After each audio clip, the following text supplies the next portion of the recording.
Obviously, this is such a difficult conversation because I'm a big believer, actually, that we need more parties in our system. You know, it's good for democracy. It keeps parties honest. You know, if Labour had a party to its left, if the Tories had a party to its right, if there are a couple of centrist parties like the SDP, you know, I think that's good for politics. The problem that you've got, William, is that it doesn't matter if there's a Labour government, it doesn't matter if there's a Tory government, neither party is going to be prepared to throw out the first-past-the-post system. So, essentially, you're screwed, aren't you? I don't know about that, actually, Dan. I think it's true to say that in the past, the first-past-the-post system has been protected by the duopoly, but a lot of people haven't noticed. But Labour's lost all of their seats in Scotland. And the electoral dynamics now is such that I doubt whether they can actually win a general election. What Labour is going through is a process of becoming simply a big version of the Liberal Democrats. And actually on policies and everything else, on values, they're pretty much the same. But they can't win a general election. They'll have about 200 seats. So I'll make a prediction here now, and we'll see if we're right in 8 years, 10 years' time. I think Labour is stupid enough to lose another 2 general elections, and then they'll realise that they can't win, and you'll get some sort of rainbow coalition, and by the 2030s, you will get PR. So that's what I'm saying. So what, Labour would know they have to team up with the SNP and the Lib Dems, OK, even if we take that as a possibility, what would be the motive? Members of that duopoly, the Labour Party and the Tory Party, have both benefited from it. If you get a situation which is emerging now where one of the parties can't win a general election, then the duopoly's toast is cooked. Their prime reason for their success electorally is that they just adapt and do so, and they've done that historically. But, you know, I can't believe that a governing party could go on from, say, 2010, when they came into the coalition, till the 30s. Eventually, you'll get a situation, and you might well get an electoral pact, actually, which could beat them. Remember, Dan, that the Tories can win a general election on 40% of the vote, but that still means that 60% of people didn't vote for them and would probably be prepared to team up in the end to get rid of the system. And as I say, I don't think the system, I think that we're constitutionally, we're you know, at the end game now. Most people aren't satisfied with what they have. And in particular, Parliament simply doesn't represent the differences and the opinions out there in the country. And I think Brexit, I mean, it's a few years ago, but Brexit showed that. Remember that out of all of the parties represented in Westminster, only the DUP, which is a smaller party of Northern Ireland, actually were in favour of what was the mainstream majority view, which is to leave the European Union. All of the others didn't. So that was just a perfect example of how our politics doesn't represent hinterland mainstream opinion. The interesting thing about proportional representation, though, you can look at it in 2 ways. You can say it's great for democracy, we get lots of different voices, you've got to have coalition government, essentially. Or you can say this is a recipe for ineffective governance. Yeah, but to presume that, you'd have to assume, you have to take it, for instance, that we're well governed now. And I just ask anyone watching this to ask yourself a basic question. Do you think we're well governed now? I mean, we have a government and successive governments that have struggled to do the absolute basics. I mean, this present government can't defend our national borders on the south coast. It's failing on that. But more strategically, I mean, in the press last few days and weeks, we've got an energy crisis. That's a product of very, very short-term policy making. I don't blame this government for the energy crisis. I blame Blair's government. Blair, if that was a decent government, they would have built some nuclear power and restored British nuclear domestic capacity in that and done some long-term planning. But whether it's the Labour Party or the Tories, they're incapable of any long-term planning. So we're not well governed. So the premise of that I don't accept. And the other thing I don't accept is that we don't have coalitions. We do. We have coalitions. The Tory Party is a massive coalition, and the Labour Party is as well. Yeah, exactly. So exactly, under PR, you would have a right-wing party spin-off of the Tories, and under Labour, you would probably see a serious left-wing party as well. But who are you more aligned with as leader of the SDP? I mean, you were a former Tory councillor. Do you view the SDP now as being more aligned with the Tories than Labour? Well, I was a founder member of the SDP in the 80s, and I had 4 years as a Conservative and learnt a lot. I don't think we're aligned to either particularly. I mean, we're far more conservative socially than the Conservatives, but they're not social conservatives at all. They're liberals, so that's not very difficult.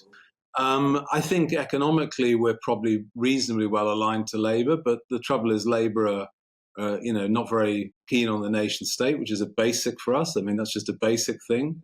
A lot of them are very antagonistic to it. Obviously, they're famously woke and unpatriotic. So, I mean, to be honest, I think we're just an interesting mix of red and blue. So, economically left-leaning. We believe that we need to reindustrialize. I think we have a strong critique of the last 30 years of what you might call Thatcherite or Reaganite liberal economics. It's stripped our industry out, and that's really served China. It's a form of economic disarmament, really, and we want to get industry back. And to do that, you have to have an industrial policy, and you have to do something which, to the Tories, is not a thing, which is plan. Have a policy and do some long-term planning. Want to build, build, build. That's one of your flagship policies, right? Loads more council homes. Yeah, I mean, that's a very good example of where our policy is supposedly a left-wing one, but actually it's very, very socially conservative. I mean, particularly in London, the southeast, young people can't get space to, build a family and build their lives. And that's a legacy of 30 years plus of destroying a whole sector of the economy effectively. I mean, when Mrs. Thatcher got in, you had 42% of people living in council homes.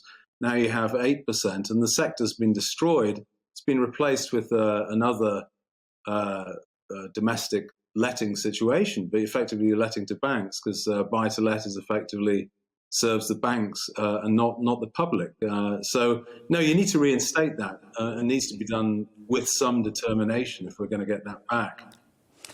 Obviously, what you need is MPs, and you need high-profile MPs. Are you in talks with any disillusioned members of either Labour or the Tories that would consider giving you a presence in Westminster? We're always talking to people that think like us, and you'd be surprised at how many do. Serving MPs? Yeah, certainly. But I have to say that the prospect of people moving to us from their cosy situation of being re-elected as a Tory or a Labour MP is not particularly strong. We have friends, and actually a lot of people have helped us informally. Labour and Conservative parliamentarians are friends with us. But I don't think there's any shortcut to actually building your organisation. Actually, I think it's a long-term project. You've got to build your organisation in the regions, contest elections, get more votes. And, every conference we have and every election we fight, we do better, and that's what we're doing. OK, William, I've got my superstar panel here, so I'm going to bring them in. It's the author and journalist Rebecca Reid, the host of Free Speech Nation here at GBNews, Andrew Doyle, and the social commentator Emma Webb. Rebecca Reid, does the SDP appeal to you?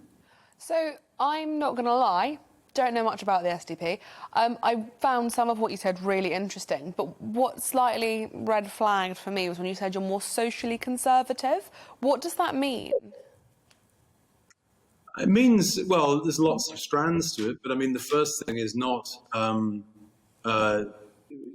questioning your Western values and your British values for a start. I mean, a lot of progressives now seem to be in a long-term sort of project to dismantle the foundations of society. I'm talking about, I'm not particularly religious myself, but you get rid of religion. The family, the traditional family's been destroyed over the years. That's not a good thing. Constantly questioning the nation as a place where we come together and basically convene solidarity. That's questioned. So there's that aspect of it as well. But I think on family policy, that's where you see it coming through particularly.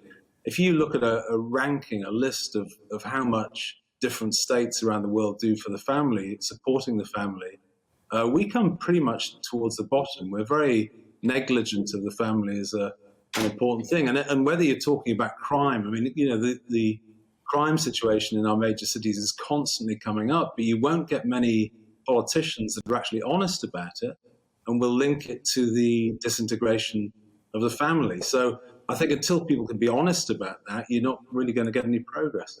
Andrew Doyle, you're a bit politically homeless at the moment, aren't you? So would the SDP appeal to you?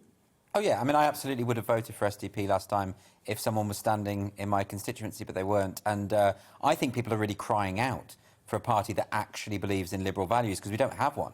You know, Labour and Conservatives don't, the Greens don't, the Liberal Democrats, ironically, don't.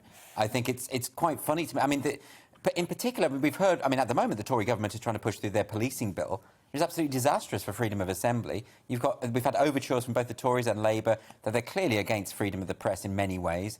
No one's pro-free speech. No politician I've heard has stood up and made a fuss about hate speech laws, which are extremely draconian. And, you know, so I think you're basically onto a winner. But I just wonder how you're going to break through, insofar as a lot of people I know don't know about the SDP, and I have to talk to them about it and explain what you stand for. Is it a PR thing, I suppose? Not proportional representation, I mean publicity.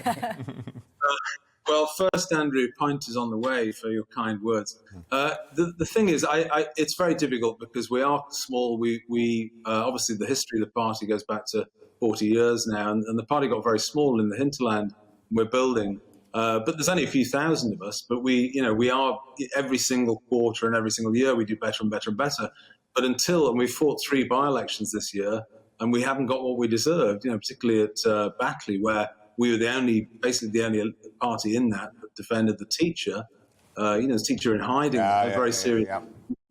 And no one bothered with him. We didn't do very well, but that's because we didn't have, as you say, we don't have a national profile. And there isn't a magic wand, unfortunately. We work very hard at it, and, getting on this programme and talk radio and so on, we'll do as much as we can. And we're very lucky to have, Patrick O'Flynn and Rod Liddle and a lot of high-profile journalists and supporters.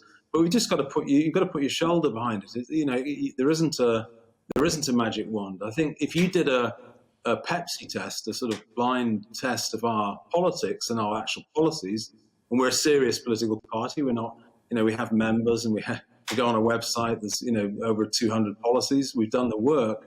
And if you did a blind tasting, actually about half the public agree with us. So it is a question of just working hard and getting the message out and carrying on, actually. I think, unfortunately, probably the Green Party is the model for us in reality. You just got to build it up.